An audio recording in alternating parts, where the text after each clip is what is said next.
Morning বন্ধুরা, সবাইকে দুষ্টু এন্ড শান্তা ক্রিয়েটার্স চ্যানেলের পক্ষ থেকে অনেক অনেক ভালোবাসা। তোমরা সবাই ভালো থাকো, সুস্থ থাকো।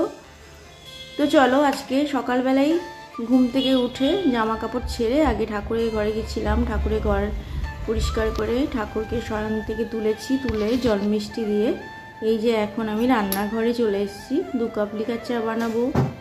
সকালে আমরা সাধারণত লিকার চা খাই, দুধ চা খাই না। তো চলো, আজকে আমার সঙ্গে থেকো। যদি কিছু ভালো লাগে তাহলে প্লিজ মনে করে একটা লাইক দিও। অনেকেই লাইক দিতে ভুলে যাও বা লাইক দিতে হয়তো ইচ্ছা করে না, লাইকটা খুবই কম থাকে। তো একটা করে কমেন্ট রেখে যেও। তো দেখো, আমার চা বানানো প্রায় কমপ্লিট হয়ে গেছে। এবার আমি একটু চা খেয়ে কাজকর্ম শুরু করব, কারণ আমাদের কাজের মাসি এখনও আসেনি। 1 মাস সময় নেবে তার আসতে। তার হাতে চোটটা ভালোই পেয়েছে। তো চা হচ্ছে সকালের এনার্জি ড্রিঙ্ক। চাটা না খেলে ঠিক কাজকর্ম করতে ভালো লাগে না। দেখো, 2 কাপ চা বানিয়ে ফেলেছি। তো 1 কাপ চা আমি খাচ্ছি, আর 1 কাপ চা আমার শাশুড়ি মাকে দিয়ে এসেছি। তো তোমরা সঙ্গে থাকো, দেখতে থাকো আর কি ব্লগের মধ্যে আমি রেখেছি। এইবার দেখো, আমি ছাদে চলে এসেছি চাটা খেয়ে। কিছু জামা কাপড় ছিল কেচেছি, একটা চাদর ছিল যেটা গতকাল রাত্রিরে ব্লাকি বমি করে দিয়েছিল, তো সেটা কেচেছি। গাছগুলোকে একটু জল দিতে হচ্ছে, 2 বার করে গাছে জল দিই, সকাল সন্ধ্যে। ওদিকে আমি নিচে পাম্প চালিয়ে এসেছি। পাম্পের জল ভর্তি হয়ে গেছে, ট্যাঙ্ক থেকে জল পড়ছে, আমি আওয়াজ পাচ্ছি। এখন একতলায় যাব পাম্প বন্ধ করার জন্য। তো দেখো, আমি এবার ঘরগুলোকে একটু তাড়াহুড়ো করে ঝাড় দিয়ে নেব। ঘরগুলো মোটামুটি পরিষ্কারই আছে। গতকাল রাত্রিরে আমি ঝাড় দিয়ে রেখেছিলাম, ব্লাকির খুব লোম ওঠে, তাই খাবার আগে আমি ঘরগুলো একটু ঝাড় দিয়ে রেখেছিলাম রাত্রিরে। তো সকালবেলায় একটু বারণ বুলিয়ে নিচ্ছি, সেরকম কোনো নোংরা নেই। আমি মোটামুটি সব ঘরগুলোই ঝাঁট দিয়ে নিয়েছি। এবার আমি সিঁড়ির সামনেটা এসে গেলাম। দেখো, কিছু চকলেটের খোসা ছেলে আর মেয়ে ফেলেছে। ওরা যেখানে খায় সেখানেই খোসাগুলো ফেলে, তো বকলেও শোনে না। আমরা বোধহয় ওদের বয়সে এরকম ছিলাম না। তো আমি আর বেশি চিৎকার করি না, কারণ প্রচণ্ড গরম, এর মধ্যে চিৎকার চেঁচামেচি করলে নিজের শরীরটাই খারাপ হবে, ওরা তো আর শুনবে না। তো দেখো, আমি এদিকে সব জায়গায় ঝাঁট দিয়ে নিয়েছি। সবার ঘরগুলোই আমার ঝাঁট দেওয়া হয়ে গেছে। এবার একটু আমি মুছে নেব। আমি নোংরাগুলো সব তুলে নিলাম।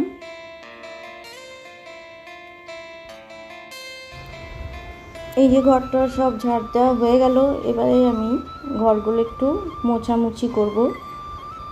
তো ঠাকুরকে বলছি, ঠাকুর একটু শক্তি দিও, যতদিন না মাসি আসছে ততদিন যেন এই কাজগুলো আমি নিজেই করতে পারি। তো দেখা যাক কতদিন এই কাজগুলো নিজে করতে পারি। তো আমাদের উপরে শাশুড়ি মা থাকে, তো একটা লোক পাওয়া গেছে, সে সমস্ত ঘরটা মুছে টুছে দিচ্ছে। তো একদিকে একটাই সুবিধা হয়েছে, আমি এখানে কোনো লোক পাইনি এখনও। এখানে কিছু দিনের জন্য লোক পাওয়া যায় না, কারণ লোক যদি রাখতে হয় বরাবরের জন্য রাখতে হয়, না হলে কেউ কাজ করতে যায় না। কিন্তু আমি যদি লোক রাখি তো মাসির কাজটা আমার বাড়িতে চলে যাবে, গরিব মানুষ। সেই জন্য আমি আর কাউকে রাখিনি। এইভাবেই যতদিন পারি দেখি করি। ঠাকুর যদি সহায় থাকে তাহলে হয়তো আমি পারবো। তো দেখো, ঘরটার মুছে নিয়ে আবার রান্নাবান্নাও তো করতে হবে। তো আজকে তো আবার বৃহস্পতিবার। ওদিকে ঠাকুর ঘরটা গোছানোর ইচ্ছা আছে। ঠাকুরগুলো নামিয়ে ঠাকুরের আসনটাকে পরিষ্কার করতে হবে, দিয়ে অন্য একটা শালু কাপড় পাততে হবে, এই ইচ্ছাটা আছে। দেখা যাক কতটা কি করতে পারি। আর অসম্ভব এখানে গরম দিয়েছে, বুঝতে পারছি না পারবো নাকি আজকে ঠাকুরগুলো নামিয়ে ঠাকুরের জায়গাটা পরিষ্কার করতে। তো দেখো, একটা ঘর কথা বলতে বলতে মোছা হয়ে গেল।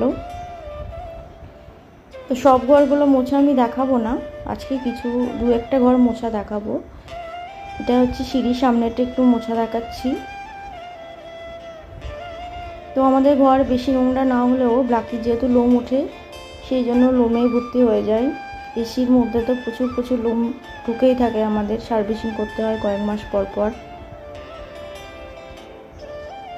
তো দেখো, আমার একটু সকালবেলায় শরীর চর্চাও করা হলো, হয়তো একটু কষ্ট হচ্ছে, তাও দেখো এটা ব্যায়াম হয়ে যাচ্ছে। মুছে নিচ্ছি, এই ব্যালকনিটা আমি জল দিয়ে ধুয়ে দিই সকালে, তো আজকে আর ভালো লাগলো না, আজকে একসাথে মুছেই নিলাম। এটা আমাদের ঘর।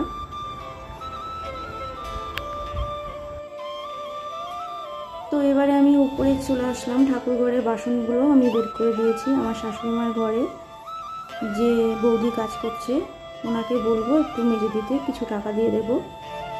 ঠাকুরের বাসনগুলো একটু পরিষ্কার না হলে মনটা ঠিক ভালো লাগে না। আর এই দেখো এখন 10টা বাজে, আমি ঠাকুরগুলোকে সব আগে নামিয়েছি। নামিয়ে এই শালু কাপড়টা কাঁচা ছিল এক্সট্রা, আমি সেটা পেতে দিলাম। পেতে দিয়ে আমি ঠাকুরগুলোকে এবার সব রাখবো। ঠাকুরের পিকচারগুলো, মূর্তিগুলো আমি একটু করে সব মুছে নিচ্ছি। আজকে মনে হচ্ছে একটা কাজ করলাম, ঠাকুর ঘরটা অনেক দিন ধরে পরিষ্কার করব ভাবছিলাম, কিন্তু এতগুলো ঠাকুর নামিয়ে পরিষ্কার করতে একটু ভয় ভয় লাগছিল, যেহেতু এখন অন্য কাজের চাপ পড়ে গেছে। আর ছাদের ঘর তো, 3তলার ছাদের ঘর, প্রচুর গরম, ঠাকুর ঘরে থাকা যায় না।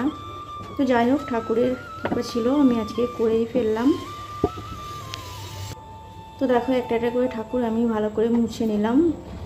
এরপরে রান্নাঘরে যেতে হবে, রান্না বান্না করতে হবে, সেই চিন্তাও আছে। তো ঠাকুর ঘর পরিষ্কার থাকলে মনটাও খুব ভালো লাগে। তো দেখো ঠাকুর ঘরটা ফাইনালি পরিষ্কার হয়ে গেছে। বন্ধুরা, যদি আমার ভিডিওটা তোমাদের একটু ভালো লাগে তাহলে প্লিজ প্লিজ প্লিজ সঙ্গে থেকো, আমাকে এগিয়ে যেতে সাহায্য করো। দেখো ঠাকুর ঘরটা কত সুন্দর লাগছে। তো এবার ঠাকুরের জন্য ফুল, মিষ্টি, দই এগুলো নিয়ে এসেছিল, তো আমি এগুলো এখানে রেখে দিয়ে গেলাম। তো এবারে আমি সোজা রান্নাঘরে চলে যাব। রান্নাঘরে গিয়ে আমি কিছুটা শাক কেটে রেখেছিলাম, কলমি শাক, এবং মাছটাকে ধুয়ে রেখেছিলাম।